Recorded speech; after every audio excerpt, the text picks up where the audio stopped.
Welcome back to our channel. Meron tayong ngayon i-repair dito. Konka 43 inches. Model number KDE 43PH 36L. So, nabuksan ko na to, na-troubleshoot ko na. So, ipaliwanag ko na lang sa inyo para mas maintindihan nyo at saka mabilisan. Issue nito is pumipintig-pintig yung screen. Parang puso mo pag nakita mo si crush mo.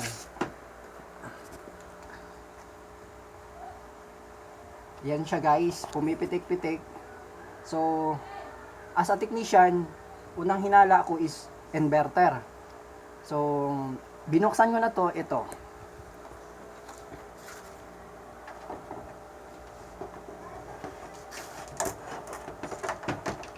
So,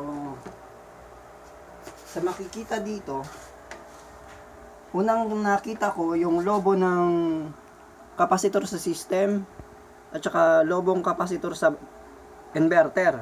So, nag-assume na ako na okay na kasi napalitan ko na yung mga lobo doon.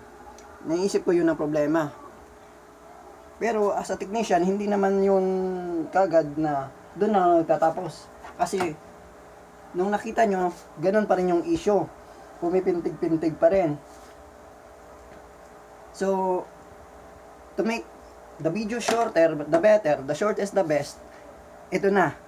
Pakita ko sa inyo yung magic tape natin. Ang problema ay nasa tikon. Nag-tester ako. Sa ngayon, makikita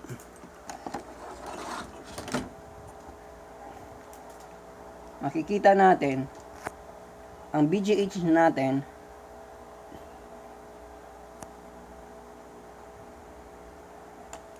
actually wala na nga siya, na-deads na siya. So reset muna natin, tapos switch on.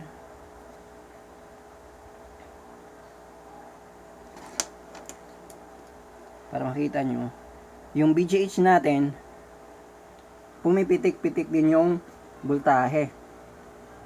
The same with HBDD, BCOM, BGL nya, lahat pumapalo, taas baba. Which is hindi maganda para sa timing control board natin. So, nag-troubleshoot ako kanina, left and right. Pag nakakabit itong left, pumipitik ang voltahe. Pag tinanggal ko yung ang left, magno-normal. Pag tinanggal ko yung right, nakakabit yung left, pumipitik pa rin. Ibig sabihin, yung problema, nandito talaga yung sa kaliwang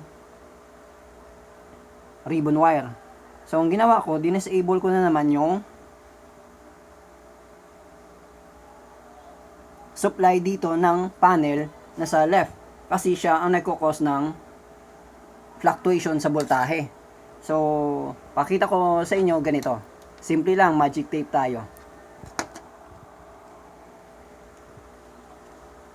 So, pinatay ko siya. Ito, naka-ready na. So, na-trace ko. Ito yung voltahe ng screen dito. Which is yung mga data, hindi naman natin puputulin. Magte-tape lang tayo. Kasi kapag binutol natin, mahirap na i-dugtong pag nagkamali. Unlike sa tape, lipat-lipat lang natin. So, balik na natin siya. Ingat lang sa ribbon wire kasi pag nasira, mahirap bumili o mahirap maghanap ulit. So, ganyan siya kasimple. Switch on natin ulit.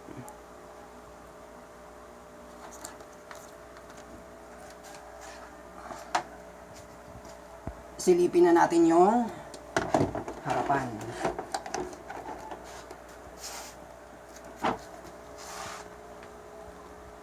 Yan guys, normal na siya.